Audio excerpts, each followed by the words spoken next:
Hi കൂട്ടുകാരെ, kidney പറയുന്ന കഥയൊന്ന് കേട്ടു നോക്കിയാലോ. ഞാൻ കിഡ്നി എന്ന പേരിൽ നിങ്ങളുടെ നട്ടെല്ലിന്റെ ഇരുവശങ്ങളിലായി പയറുവിത്തിന്റെ ആകൃതിയിൽ ഞാൻ പരിലസിക്കുന്നു. കേരളത്തിൽ അങ്ങോളം ഇങ്ങോളം ഫ്ലെക്സ് ബോർഡുകളിൽ എന്റെ പേരെഴുതി വെച്ചിരിക്കുന്നത് കാണാം. വൃക്കരോഗിക്ക് ധനസഹായം ചെയ്യുക. 15 വർഷം മുമ്പ് എന്നെ ആരും അറിയുക പോലും ഇല്ലായിരുന്നു. ഇന്ന് ഞാൻ കുപ്രസിദ്ധനാ. അന്ന് എന്നെ പറ്റി പാഠപുസ്തകങ്ങളിൽ പറഞ്ഞിരുന്നു, പക്ഷേ ആരും എന്നെ ശ്രദ്ധിച്ചിരുന്നില്ല. എന്നെപ്പറ്റി പഠിക്കാൻ ഡോക്ടർമാർ തയ്യാറല്ലായിരുന്നു. കാരണം എനിക്ക് കാര്യമായിട്ട് രോഗമൊന്നും ഇല്ലായിരുന്നു. അഥവാ ഞങ്ങളിൽ ഒരാൾക്ക് കേടുവന്നാലും മറ്റൊരാൾ അഡ്ജസ്റ്റ് ചെയ്തിരുന്നു. നിങ്ങളുടെ ശരീരത്തിലെ മാലിന്യ സംസ്കരണ പ്ലാന്റാണ് ഞാൻ. എല്ലാ മാലിന്യങ്ങളെയും അരിച്ചു മാറ്റുക എന്ന പ്രധാന ജോലി ഞാൻ ചെയ്തു വരുന്നു. ദശലക്ഷക്കണക്കിന് അരിപ്പകൾ എന്നിലുണ്ട്. രക്തം മുഴുവൻ അരിച്ച് ശുദ്ധിയാക്കുന്നത് ഞാനാ. കൃഷശരീരിയായി ഞാൻ ചെയ്യുന്ന ജോലി നിങ്ങളുടെ ആശുപത്രിയിലെ വലിയ ഉപകരണത്തെ നിങ്ങളെ ഏൽപ്പിച്ചു കൊടുക്കാറില്ലേ ഡയാലിസിസ് സമയത്ത്?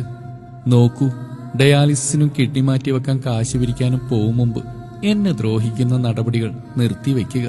നിങ്ങൾ സുന്ദരനാവാൻ അല്ലെങ്കിൽ സുന്ദരിയാവാൻ ഉപയോഗിക്കുന്ന ഹെയർ ഡൈ പോലും എന്നെ കറുപ്പിച്ച് കളയാറുണ്ട്. സൗന്ദര്യവർദ്ധക വസ്തുക്കൾ പലതും എന്നെ അപകടത്തിലാക്കുന്നു. കോളകളും മറ്റും നിങ്ങൾ കുടിക്കുമ്പോൾ ഞാൻ അനുഭവിക്കുന്ന കഷ്ടപ്പാടിനെ പറ്റി നിങ്ങൾ ചിന്തിച്ചിട്ടുണ്ടോ? ചില മരുന്നുകൾ കഴിച്ചു കഴിഞ്ഞ് നിങ്ങൾ മൂത്രമൊഴിക്കുമ്പോൾ അതിന്റെ നിറവും ഗന്ധവും രൂക്ഷമായിരിക്കും. നിങ്ങൾ ശ്രദ്ധിച്ചിട്ടില്ലേ?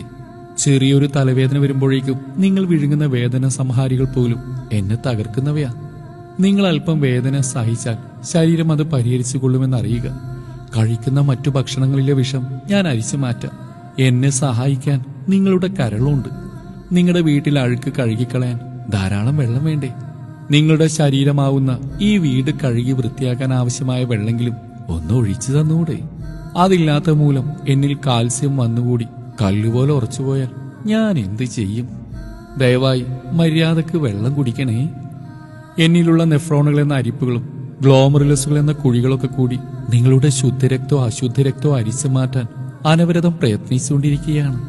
സ്റ്റീറോയിഡ് അടങ്ങിയ മരുന്നുകൾ, വേദനാ സംഹാരികൾ, പാക്കറ്റ് ഫുഡ്, ബേക്കറി പലഹാരങ്ങളെല്ലാം തന്നെ എന്നെ തകർക്കുന്നവയാ. നിങ്ങൾ നല്ല ഭക്ഷണം കഴിച്ചാൽ ഞാൻ പണിമുടക്കില്ലെന്ന് ഞാൻ ഉറപ്പ് പറയുന്നു. ഓർക്കുക, ഞാൻ നിങ്ങളുടെ ശത്രുവല്ല. യൂറിൻ പിടിച്ചുവെച്ച് എന്നെ ദ്രോഹിക്കരുതേ. ആവശ്യത്തിന് വെള്ളം കുടിക്കുകയും മൂത്രമൊഴിക്കാനുള്ള സന്ദേശം കിട്ടിയാൽ ഉടനെ ഈ വിസർജ്യം പുറന്തള്ളി എന്നെ എപ്പോഴും ഫ്രഷായി സൂക്ഷിച്ചാൽ ഭാവിയിൽ ഡയാലിസിസ് ചെയ്ത് പൈസ കളയണോ?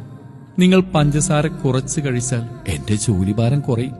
നിങ്ങൾ കൂടുതൽ പഞ്ചസാര അടങ്ങിയ ഭക്ഷണമോ പാനീയമോ സ്ഥിരമായി കഴിച്ചാൽ അധികം വരുന്ന ഷുഗർ ഫിൽറ്റർ ചെയ്ത് ഞാൻ അവശനാവും. നിങ്ങൾക്ക് പ്രായമാവുന്നതിനനുസരിച്ച് കിഡ്നി എന്ന് എനിക്കും പ്രായമേറി വരുന്നു എന്ന് എന്താ നിങ്ങൾ മനസ്സിലാക്കാത്തത്?